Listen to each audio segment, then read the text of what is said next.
My fiancée texted from her bachelorette party, accidentally slept with my ex. We're back together and I'm keeping the ring. I replied, thanks. Then I forwarded the $90,000 ring bill, registered under her name. I was sitting in my downtown office reviewing engine diagnostics when my phone buzzed with a message that would change everything. Samantha was supposed to be celebrating our upcoming wedding with her girlfriends in Las Vegas, but the text I received painted a very different picture. Carson, I need to be honest with you. I accidentally ran into Preston at the Bellagio Casino last night, and we ended up talking for hours about our history together. One thing led to another, and we slept together. I know this is terrible timing, but we've decided to give our relationship another chance. I'm keeping the engagement ring since it represents a new beginning for us. I hope you understand this is what's best for everyone. I stared at the message for a full minute, reading it 3 times to make sure I wasn't hallucinating. Accidentally slept with her ex. Like tripping over a sidewalk crack, except the crack was her former boyfriend's bedroom. The clinical detachment in her tone was almost impressive. No apology, no acknowledgement of the $90,000 ring I'd been paying for, no mention of our wedding scheduled for 8 weeks away. I typed back a single word, thanks. Then I opened my laptop and forwarded her something she'd clearly forgotten about in her romantic euphoria. The financing statement from Cartwright & Associates Fine Jewelry, where her name appeared as the primary borrower for the custom sapphire engagement ring she'd insisted on purchasing through their exclusive credit program. The same ring she was now planning to wear while building a future with Preston. I'd been making monthly payments of $3,200 toward that ring for the past 10 months, but the legal responsibility belonged entirely to her. My phone started ringing immediately, first her number, then her sister Brooklyn, then her mother Victoria. I let them all go to voicemail while I sat there processing the magnitude of what had just happened. Our Bora Bora honeymoon reservations were still pulled up on my computer screen, a $12,000 tropical paradise getaway that now felt like evidence of my own naivety. The irony wasn't lost on me that Samantha had chosen the most expensive engagement ring in the store specifically because she wanted to build her credit profile for her luxury marketing consulting career. Now she'd get to explain to the collection department why she couldn't make the payments on her symbol of eternal love with another man. Looking back, I realized how carefully Samantha had orchestrated the entire ring financing scheme from the beginning. 6 months into our relationship, she'd started talking about building her professional credibility in luxury brand consulting, explaining how having high-value purchases on her credit report would demonstrate her ability to handle exclusive client accounts. Carson, this is actually a brilliant career move, she'd explained when we first visited Cartwright & Associates, her eyes sparkling as she examined the custom sapphire ring that cost more than most people's cars. If I can show major luxury brands that I personally invest in their market segment, it'll open doors to clients like Tiffany and Bulgari. The jeweler's premium financing program required a significant down payment and excellent credit, both of which Samantha lacked, but she'd convinced me that my monthly contributions were an investment in our shared future. You'll be helping me build the foundation for a 6-figure consulting business, she'd said, squeezing my hand as we signed the paperwork with her name as the primary borrower and my bank account as the payment source.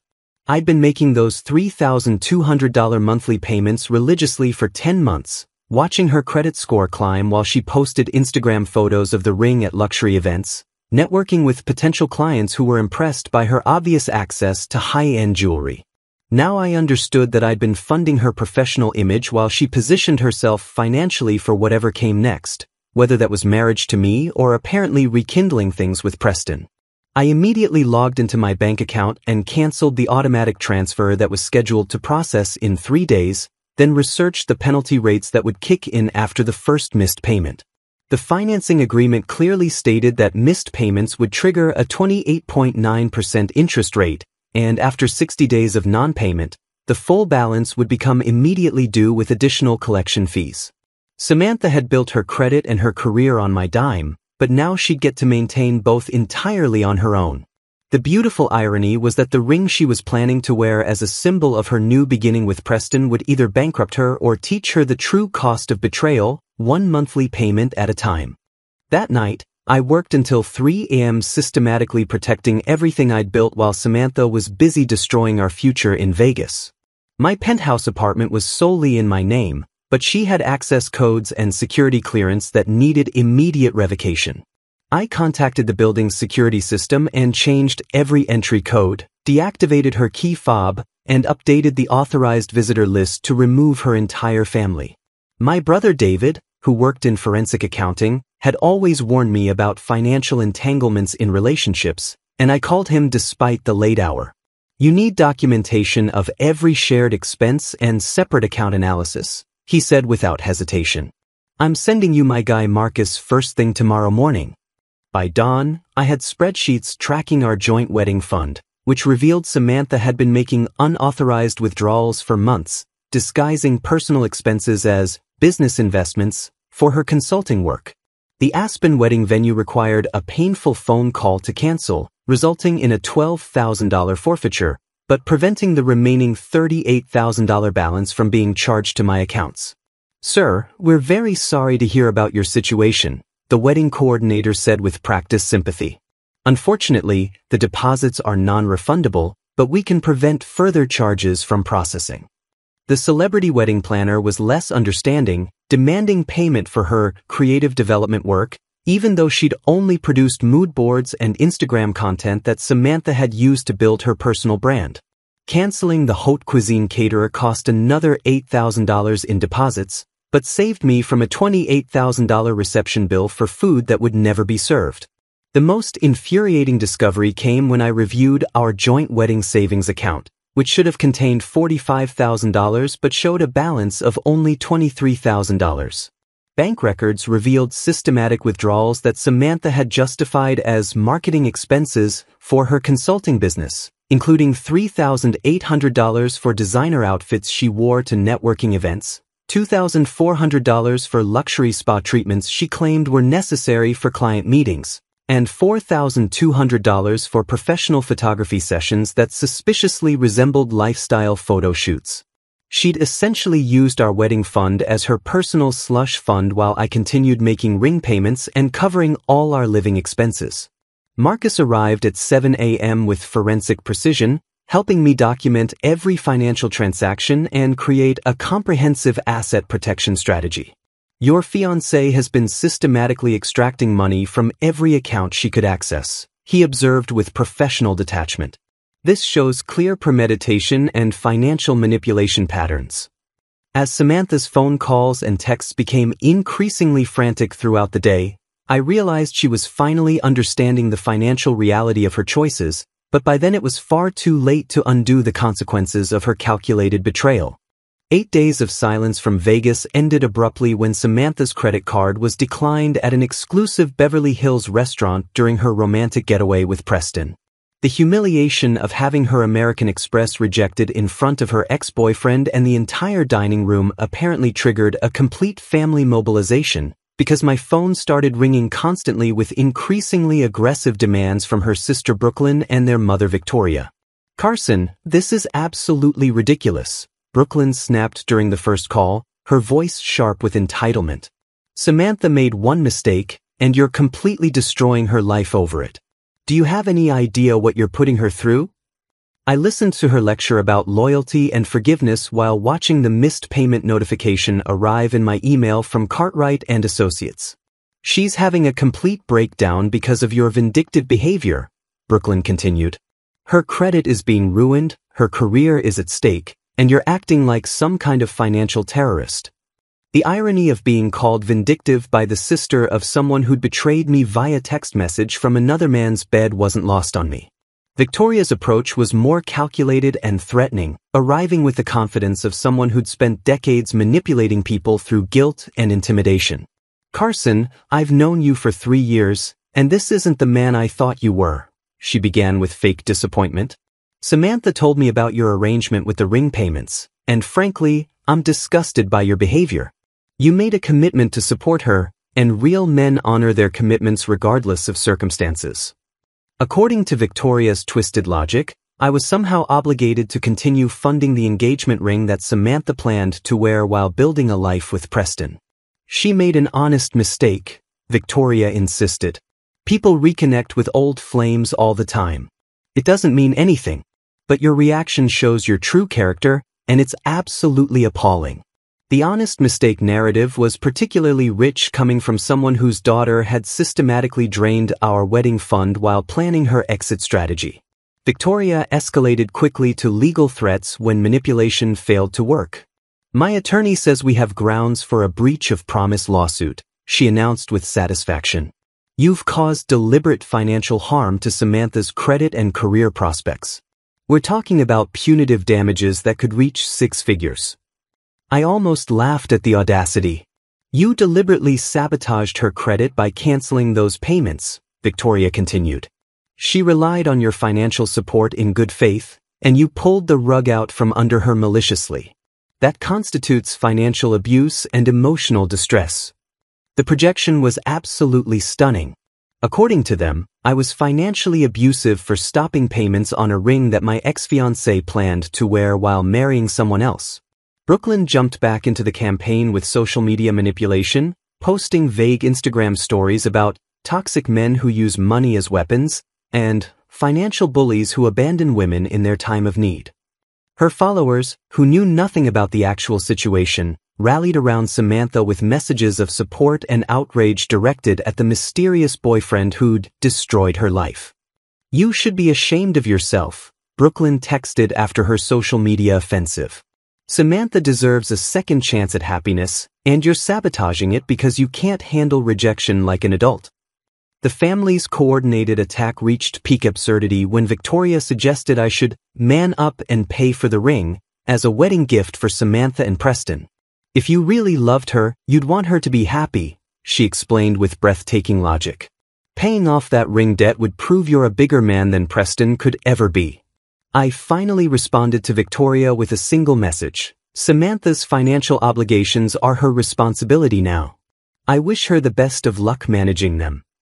The rage-filled voicemail I received 30 minutes later contained threats of legal action, character assassination, and social media warfare that would make me pay for destroying an innocent girl's life. 3 weeks after Vegas, Samantha hired Richardson and Associates, a high-powered law firm that specialized in high-net-worth divorce settlements and clearly thought they'd found their next big payday in our situation. The demand letter arrived via certified mail with all the drama and legal intimidation they could muster, requesting either immediate payment of the full $90,000 ring debt or a settlement of $150,000 for what they termed punitive damages and deliberate career destruction. According to their creative legal theory, I had entered into an implied contract to support Samantha's professional development through the ring payments, and my sudden withdrawal of financial support constituted breach of fiduciary duty and intentional infliction of emotional distress. Mr. Johnson's calculated and malicious termination of financial support has caused irreparable harm to Ms. Parker's credit standing, professional reputation, and future earning capacity, the letter stated with dramatic flair. His actions demonstrate a pattern of financial manipulation and emotional abuse designed to control and ultimately destroy Ms. Parker's independence and career prospects. The letter went on to claim that my cancellation of the ring payments was an act of financial terrorism that had weaponized credit obligations to inflict maximum psychological and economic damage. They demanded compensation not just for the ring debt, but for Samantha's alleged lost business opportunities, emotional suffering, and the damage to her personal brand that relied on projecting financial success. My attorney, Rebecca Walsh, had been recommended by David and specialized in exactly these kinds of frivolous lawsuits from entitled ex-partners. This is actually hilarious, she said after reviewing their demand letter. They're essentially arguing that you're obligated to pay for jewelry that your ex-fiancé wants to wear while married to someone else. The audacity is almost impressive. Rebecca's counter-strategy was absolutely devastating, using Samantha's own digital footprint as evidence of premeditated fraud and abandonment. We gathered every Instagram post, text message, social media story, and financial transaction that revealed her true intentions and planning. Your ex-fiancée documented her own fraud, Rebecca observed with professional satisfaction. She's been broadcasting evidence of financial manipulation and calculated betrayal for months. The timeline we constructed was damning. Samantha had been in contact with Preston for at least 6 weeks before Vegas, evidenced by location data from Instagram stories that placed them in the same restaurants and venues. She'd systematically increased her withdrawal rate from our joint wedding fund during the same period, taking $8,400 in the month before Vegas alone.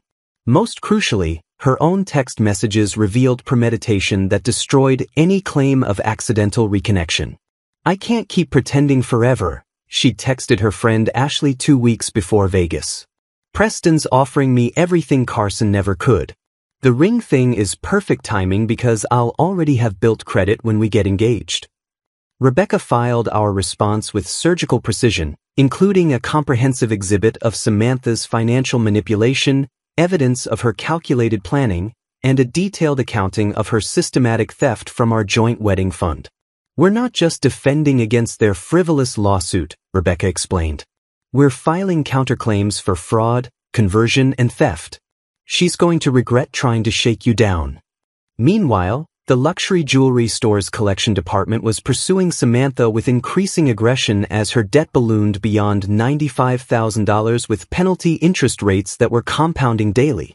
The premium financing agreement she'd signed included provisions for asset seizure, wage garnishment, and legal action that could result in court judgments lasting up to 20 years. Cartwright and Associates had apparently dealt with deadbeat clients before, and their collection process was absolutely ruthless. "Ms. Parker's account is currently in severe default," their collection manager informed me when I called to confirm that my payment obligations had ended. "The penalty interest rate is 28.9% annually, and we've initiated proceedings for asset recovery and credit reporting. This debt will follow her indefinitely unless resolved immediately." Samantha's credit score had plummeted from 780 to below 500 within 3 weeks, effectively destroying her ability to finance anything larger than a cell phone. The consulting business she'd built around projecting financial success was crumbling as potential clients discovered her credit problems through routine background checks. But the real entertainment came when Preston started feeling the financial pressure and reached out to me directly. His call came at 11 p.m. on a Tuesday, and the desperation in his voice was immediately obvious. "Carson, look, I know this situation is crazy, but I need to ask you something man to man," he began with fake confidence that quickly dissolved. "Samantha's really struggling with this ring debt, and it's putting a lot of pressure on our relationship. I was wondering if maybe you could work something out with the jewelry store, as a gesture of goodwill." The audacity was absolutely stunning. Preston, who'd enthusiastically participated in destroying my engagement, was now begging me to pay for the ring he'd encouraged Samantha to keep. "She's having panic attacks about the collection calls," he continued. "Her credit is completely destroyed, and she can't get approved for anything. This whole situation is tearing us apart, and I think if you could just be the bigger man here and help resolve the debt, everyone could move forward peacefully." I listened to him explain how Samantha had become completely unhinged about money, obsessing over every collection call and crying whenever their credit applications were rejected. Apparently, the fantasy life they'd envisioned was proving impossible to finance when one partner had catastrophic credit and mounting debt obligations. "Look, between you and me," Preston said, dropping all pretense, "I didn't realize how serious this ring situation was when we got back together. Samantha made it sound like you just keep paying for it, and now it's this massive debt that's following us everywhere. I need this resolved before it destroys everything we're trying to build." The beautiful irony was that Preston, who'd thought he was stealing a woman with access to luxury and financial stability, had actually inherited a financial disaster that was growing worse by the day. "I'm not involved in Samantha's debt obligations," I told him calmly. "She made her choices, and now she gets to live with the consequences." Preston's response revealed the depth of their desperation. "Carson, please, I'm begging you. Samantha's credit is so bad we can't even get approved for an apartment lease. We're living with her parents, and her mother is absolutely furious about the whole situation. This ring debt is ruining our lives." The court-supervised property retrieval was scheduled for a Thursday morning at 10 a.m., with sheriff's deputies present to ensure everything proceeded according to the legal inventory Rebecca had meticulously prepared. I'd spent the previous evening carefully packing Samantha's belongings according to the detailed list, documenting each item with photographs and organizing everything in clearly labeled boxes that would leave no room for additional claims or disputes. Samantha arrived with Victoria, Brooklyn, and a moving crew she'd hired despite having no legal right to anything beyond her personal possessions, clearly expecting to intimidate me into surrendering items that had never belonged to her. "I can't believe you're actually going through with this humiliation," Victoria announced as she marched toward my building's entrance, flanked by her daughters and 3 burly movers who looked confused about why they were there. "This is absolutely disgusting behavior, even for you." The sheriff's deputy, Sergeant Martinez, had reviewed all the documentation and was clearly unimpressed by their dramatic entrance. "Ma'am, this is a court-ordered property retrieval with a specific inventory," he explained to Victoria with professional patience. "Only items listed in the legal document can be removed from the premises." Brooklyn immediately started live streaming the encounter on Instagram, positioning herself as the victim of some kind of injustice while narrating the situation for her followers. "We're literally being forced to collect my sister's belongings under police supervision because her toxic ex-boyfriend is trying to steal everything she owns," she announced to her phone camera with practiced victimhood. "This is what financial abuse looks like, everyone." I watched through my security system as Samantha approached the building entrance, her face a mask of rage and humiliation that I'd never seen before.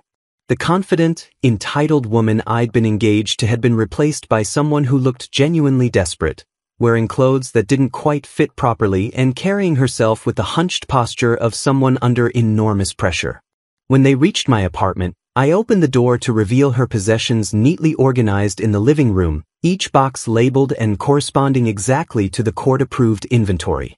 The systematic organization clearly wasn't what they'd expected, and I could see Victoria's rage building as she realized there would be no opportunity for drama or additional claims. "Where's my jewelry box?" Samantha demanded immediately, her voice sharp with panic. "The one with my grandmother's necklace and the earrings from Tiffany?" I handed her the jewelry box, which had been carefully packed according to the inventory, but her face changed as she opened it and realized what was missing. "The engagement ring isn't here," she said, her voice rising. "Where's my engagement ring?" Sergeant Martinez consulted his paperwork with professional detachment. "Ma'am, the engagement ring is not listed in the approved inventory. According to the documentation provided by both parties, that item is subject to a separate legal dispute with the financing company." The reality hit Samantha like a physical blow, and she started screaming with genuine hysteria. "That ring is mine. I've been making payments on it for months. Carson can't just steal it because he's having some kind of breakdown." Her complete psychological collapse was both shocking and revealing, as 3 years of entitlement and manipulation finally met the wall of legal reality. "You should have protected me from myself," she screamed at me, tears streaming down her face. "You knew I made bad decisions with money, and you let me sign for something I couldn't afford. This is your fault for not stopping me." The projection was absolutely stunning. According to Samantha's twisted logic, I was somehow responsible for her own financial choices and should have prevented her from building the credit profile she demanded for her career. Victoria tried to push past Sergeant Martinez into my apartment, demanding access to items that weren't on the inventory and claiming that Samantha had left personal belongings throughout the penthouse that belonged to her. "My daughter lived here for 2 years, Victoria announced with fake authority. "She has property rights that aren't being respected." Brooklyn's livestream was capturing every moment of their humiliation, but instead of generating the sympathy she'd expected, her followers were starting to ask uncomfortable questions about why Samantha needed police supervision to collect her belongings and what exactly had happened to create this situation. The beautiful irony was that their own social media documentation was providing evidence of their manipulative behavior and sense of entitlement. The climax came when a representative from Cartwright and Associates arrived with their own court order, demanding immediate surrender of the engagement ring for repossession due to Samantha's defaulted payments. "Ms. Parker, you are currently in violation of your financing agreement," the jewelry store's legal representative announced with professional formality. "We have a court order for immediate asset recovery."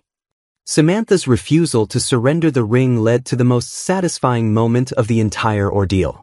"I'm not giving you anything," she screamed, clutching her purse protectively. "This ring represents my future with Preston, and you can't take that away from me." Sergeant Martinez had clearly dealt with situations like this before, and his patience was wearing thin. "Ma'am, you need to surrender the ring immediately, or you'll be arrested for theft and contempt of court."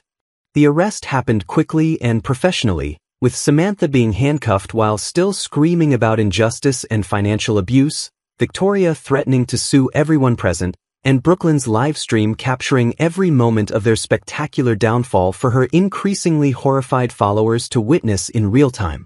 6 months later, I sat in my favorite coffee shop reflecting on the $35,000 I'd lost in wedding deposits and ring payments, money that had bought me something far more valuable than any ceremony could have provided, complete freedom from a relationship that would have destroyed my financial future and emotional well-being. The contrast between my current peace and the chaos Samantha had created was absolutely remarkable, and I felt nothing but gratitude for her Vegas text message that had revealed her true character before I'd legally bound myself to her financial disasters. Samantha's life had imploded with mathematical precision, each consequence flowing naturally from her calculated betrayal and subsequent legal mistakes. The bankruptcy filing came at age 29. A public record that detailed over $127,000 in unsecured debt, including the ring balance, legal fees from her failed lawsuit, and credit card obligations she'd accumulated while trying to maintain her lifestyle during the legal proceedings. Her luxury marketing consulting business had evaporated completely when existing clients discovered her credit problems and criminal record, while potential new clients found her arrest video and Brooklyn's livestream documentation of their family's entitled behavior during routine background searches. Preston had disappeared entirely after being served papers as an accessory to fraud, apparently deciding that inheriting someone else's six-figure debt wasn't worth whatever romantic fantasy he'd been pursuing. According to mutual friends, he'd blocked Samantha on everything and moved to another state within weeks of realizing the legal and financial magnitude of their situation. I heard he told people that Samantha had serious psychological problems with money and that he'd been misled about her financial situation, my friend David reported with obvious amusement. Apparently, he thought he was getting someone with access to luxury, not someone who'd committed fraud to create the illusion of wealth. Victoria's financial downfall was equally satisfying, as her attempts to take out loans and remortgage her house to pay Samantha's debts had resulted in her own credit destruction and eventual foreclosure.